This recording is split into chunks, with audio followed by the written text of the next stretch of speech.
저 사람들을 쫓아내고 미국인을 고용해라 이렇게 압박을 하는 건데 미국인이 있냐 하는 거예요. 숙련공이. 거기서 외국인 다 쫓아내고 나면요 생산 자체가 아예 안 돼요. 미국에 와서 활발하게 일할 수 있는 사람들 하면은 우리나라가 굉장히 또 중요한 역할을 하고 있죠. 뭐 조선 쪽에서도 그렇고 철강 쪽에서도 그렇고요. 루이지아나 주지사가 처음이지만 자기네가 공장을 이제 지어주길 바라고 있고.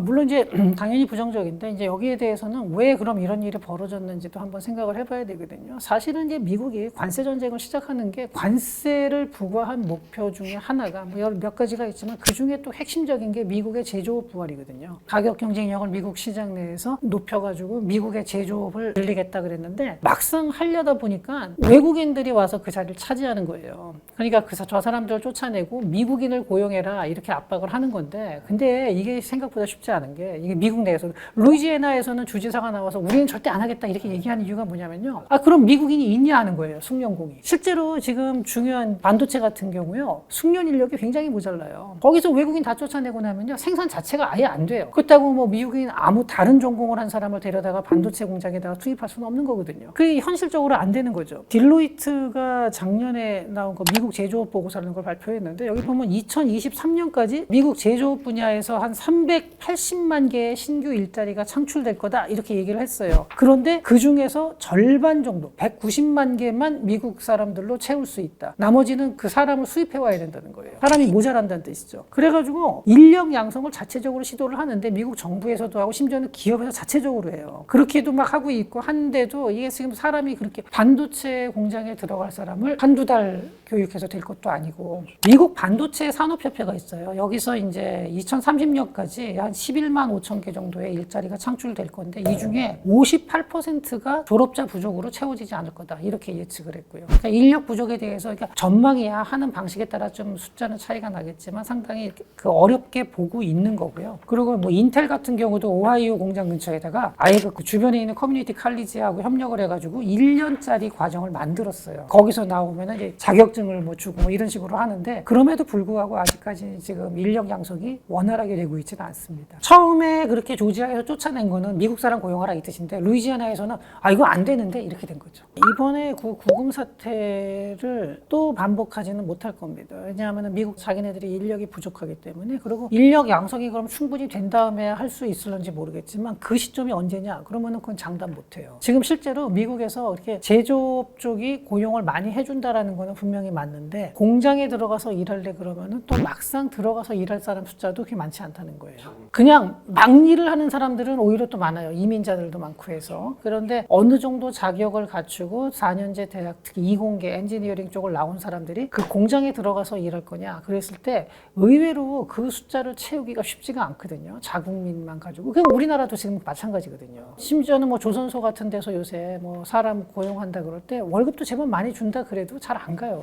그 지방에서 그 공장에 들어가서 일한다 그러면은 4년제 대학 나오고 상당한 숙련공이다 그러면 잘 안 가려 그래요. 미국은 더 심해요. 나라가 크고 하니까 정말로 봤을 때 루이지애나 같은 경우도 그 가보신 분들은 알겠지만 대도시에 살던 사람들이 거기 가서 살라 그러면 정말 살기 싫어하는 사람들이 굉장히 많거든요. 뭐 다 그런 건 아니겠지만 물론 거기도 도시가 있기는 한데 그래도 동부나 서부 쪽에 있는 대도시에 비하면은 아무래도 이제 그쪽으로 잘 안 가려고 하죠. 우리나라에서도 수도권 집중 현상이 많이 나타나는데 그거하고 좀 비슷합니다. 더군다나 제조업 일자리 공장에서 일하는 거를 미국인들이 그렇게까지 선호하지 않고 그래서 아마 앞으로는 이런 식으로 외국인 숙련공들 같은 경우는 오히려 대우가 더 좋아질 가능성이 있어요. 네. 미국의 공급망이라는 게 있잖아요. 과거에는 뭐 중국이라든지 다 섞여서 이제 지난 한 20년 동안 세계 전체가 하나의 공급망으로 유지가 돼 있었거든요. 실질적으로. 그런데 이제는 그게 분리가 되고 미국의 같은 편에서 대중국 포위망을 쌓는다고 요새 뭐 흔히들 미국에서 이렇게 표현을 하는데 거기서 제조업 경쟁력을 갖춘 나라가 몇 나라 있나 보면요. 생각보다 많지 않습니다. 독일 같은 나라 있고 또 이탈리아도 부분적으로 있긴 한데 그다음에 한국, 일본, 뭐 대만 이런 나라들이 좀 있거든요. 근데 그 중에서 이제 미국에 와서 활발하게 일할 수 있는 사람들 하면은 우리나라가 굉장히 또 중요한 역할을 하고 있죠. 뭐 조선 쪽에서도 그렇고 철강 쪽에서도 그렇고요. 그러다 보니까 우리나라의 기업에 대해서 미국에서는 상당히 이제 우리나라 기업의 투자를 원하고 좀 중요한 자리로 생각을 하고 있는 거죠. 우리나라를. 전반적으로 그럴 가능성이 굉장히 높습니다. 물론 이제 공개적으로 명확하게 명시적으로 얘기한 사람은 그 루이지애나 주지사가 처음이지만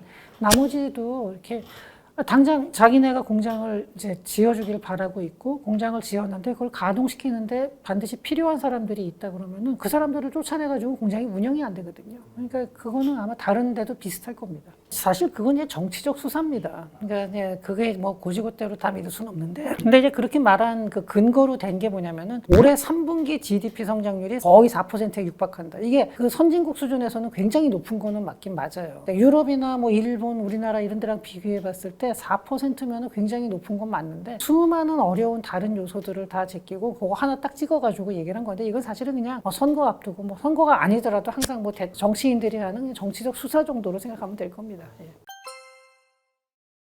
최근에 이제 미국 경제가 본격적으로 침체에 들어간 거냐 아니냐에 대해서는 뭐 전문가들도 의견이 조금씩 엇갈리는데 한 가지 확실한 거는 좀 소비 심리도 위축이 되고 있고 약간씩 침체의 조짐이 보이고 있다. 여기까지는 뭐 대부분의 사람들이 동의를 하고 있습니다. 미시간 소비자 심리 지수가 있어요. 이게 이제 굉장히 많이 인용이 되는데 이게 2020년 6월 그 이후 최저치를 지금 기록을 하고 있거든요. 그래서 3년 만에 가장 낮은 수준이다. 그러니까 소비 심리가 많이 위축됐다는 거죠. 무디스 분석에 따르면은, 그러니까 8월 달에 발표한 자료인데, 이게 미국의 이제 21개 주와 이제 워싱턴 DC가 경기 침체 상태이거나 침체에 빠질 위험이 굉장히 높다. 이렇게 평가를 하고 있어요. 근데 아마 워싱턴 DC는 특히 그럴 거예요. 거기에 셧다운 때문에 지금 현재 강제로 유급 휴가 떠난 사람들이 많다 보니까 그 워싱턴하고 버지니아 쪽은 좀 그럴 가능성이 상당히 높고요. 그 외에 나머지 지역도 조금 이제 안 좋은 데가 있는데, 지금 괜찮은 지역이라고 할 수 있는 데가 텍사스, 플로리다, 뭐 노스캐롤라이나 이런 데는 뭐 여전히 상당히 그 주 경기가 상당히 좋다고는 해요. 근데 주마다 상당히 편차가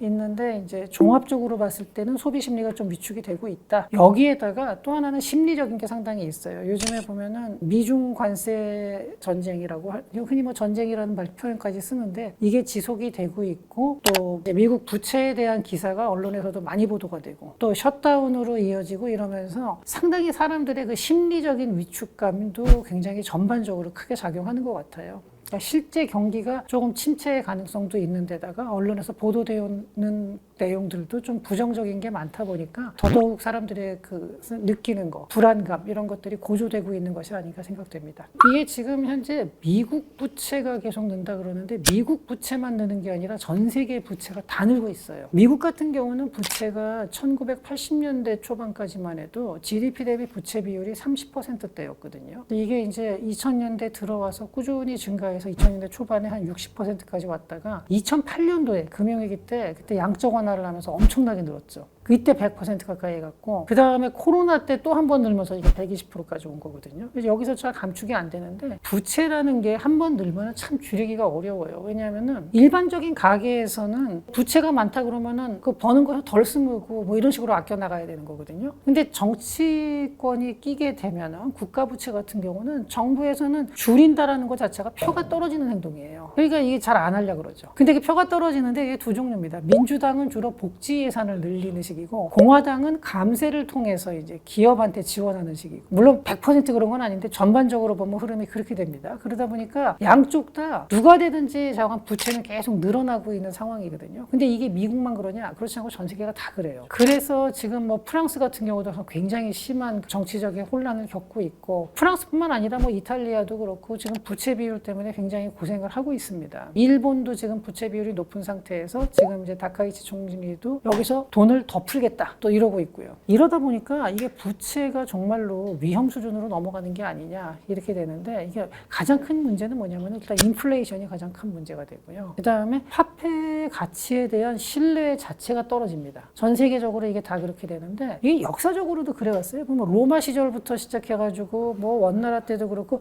처음에는 관리를 잘해요. 로마도 데나리우스라는 그 은화가 은액 함량이 97% 이상이었지만 나중에 로마 망할 때 보면 뭐 3% 밑으로 떨어지고 뭐 2% 이렇게까지 내려오고 원나라에서도 지폐를 발행하면서 처음에는 금하고 은으로 태환을 했지만 나중에 가다 보면 안 되니까 계속 5대1, 5대1 이런 식으로 새 지폐를 계속 만들어내면서 흔히 말하는 우리나라에서 예전에 당호전이라는 게 이제 흥선대원 그때 발행이 된 적이 있는데 이거는 이제 지폐니까 전은 아니고 5배씩 되는 디노미네이션을 계속 하면서 나중에 가보면 처음 발행된 거는 나중에 발행된 거에 25분의 1 같이 이런 식으로 이제 떨어져 있고 이렇게 되거든요. 이게 이제 화폐에 대한 신뢰가 무너지게 되면은 경제 자체가 굉장히 불안정해집니다. 그러다 보니까 요즘에 금값이 올라가고 가상화폐 가격이 올라가는 것도 다 여기서 비롯되는 거거든요. 그러니까 전체적인 경제 시스템 자체가 지금 국가의 통화 정책 이런 것들이 상당히 신뢰를 잃어가는 과정으로 보입니다. 그래서 빨리 이 부분은 좀 조정이 돼야 되는데 정치들이 이제 아무래도 파퓰리즘으로 계속 흐르다 보니까 이게 쉽지 않은 상황입니다. 근데 그렇다 하더라도 지금이라도 빨리 재정의 건전성을 확보할 수 있는 방안들을 각국에서 좀 마련을 해야 될 걸로 보입니다. 달러의 가치는 떨어질 수도 있지만 그 달러의 가치가 떨어진다라는 게